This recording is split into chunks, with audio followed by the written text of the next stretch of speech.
Buka telingamu, karena suara dari kegelapan sedang mencari siapa yang berani untuk mendengarnya.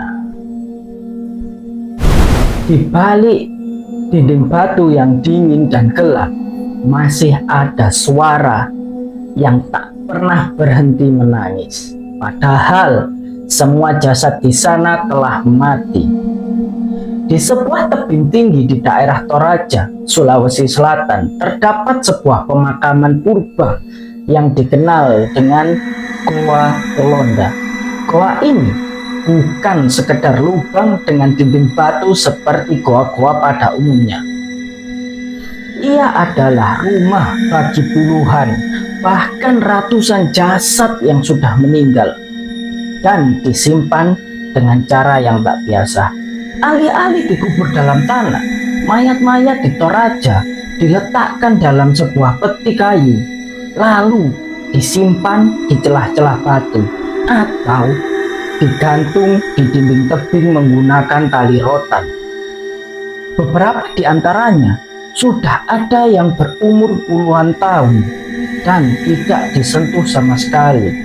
Tulang-tulangnya terbuka, tengkoraknya menganga, tapi tetap dibiarkan di sana karena menurut kepercayaan setempat, mereka belum benar-benar pergi. Namun, satu kisah yang beredar dari warga atau pemandu wisata lokal bukan tentang tengkorak atau peti yang digantung, melainkan tentang sebuah mayat atau seorang mayat yang selalu menangis setiap malam Jumat. Mayat ini bernama Palangga. Dia seorang laki-laki tua yang konon pernah melanggar aturan adat. Dia wafat tanpa menerima ritual pemurnian roh. Jadi di suku Toraja, ketika ada seseorang yang wafat, itu mereka percaya rohnya harus dimurnikan dahulu sebelum jasadnya disimpan ke Goa Londa. Nah, si Palangga ini tidak mendapatkan ritual pemurnian roh.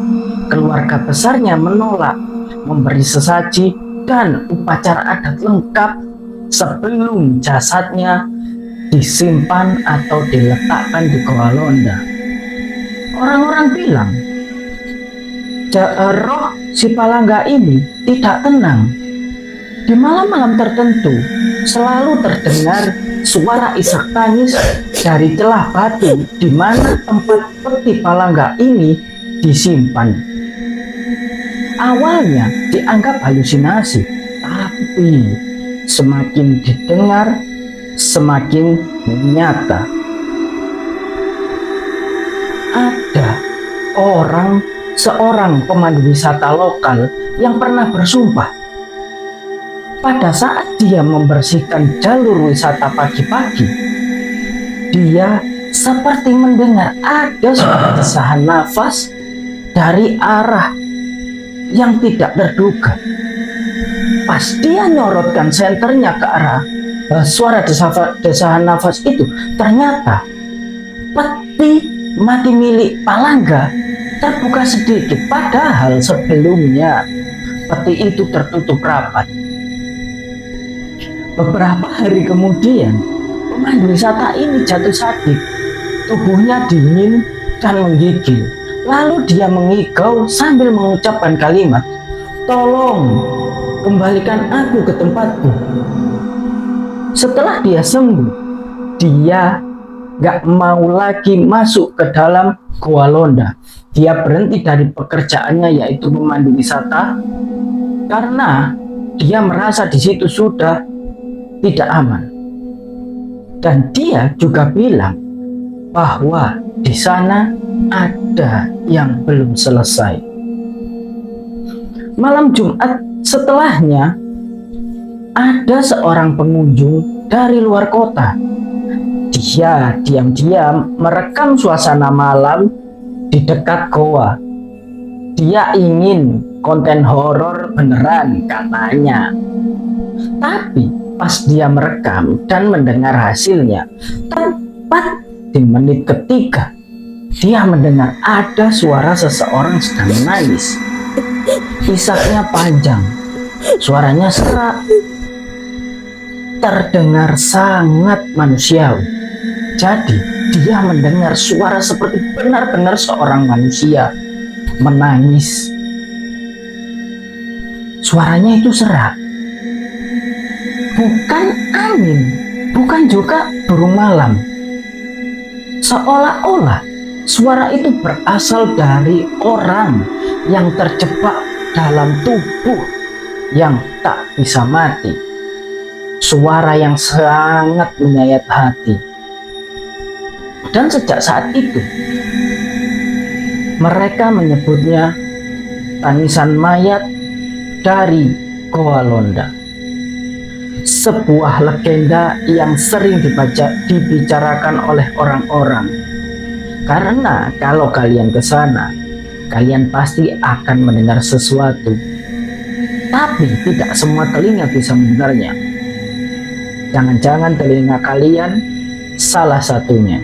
Dan jika di sana kalian akan merasa seperti ada sepasang mata yang selalu mengawasi kemanapun kalian jalan. Oke, itu tadi adalah cerita urban legend dari Tanah Toraja, Sulawesi Selatan. Sebuah pemakaman purba yang disebut dengan Goa Londa. Gimana menurut kalian? Unik kan? Juga nyeremin. Bayangkan kalau kalian di sana dan mendengar suara-suara itu, pasti ngajir. Oke, cukup untuk hari ini cerita urban legend dari Tanah Toraja. Kalau kalian suka video seperti ini, tolong klik like, subscribe, dan tulis pendapat kalian di kolom komentar. Siapa yang udah pernah ke sana? Dan jangan lupa share pengalaman kalian juga di kolom komentar. Nah, untuk minggu depan, kalau kalian mau request urban legend apalagi yang akan dibahas, tolong tulis juga di kolom komentar. Sekian dulu dari Suara dari Kegelapan bareng Yahya. Assalamualaikum.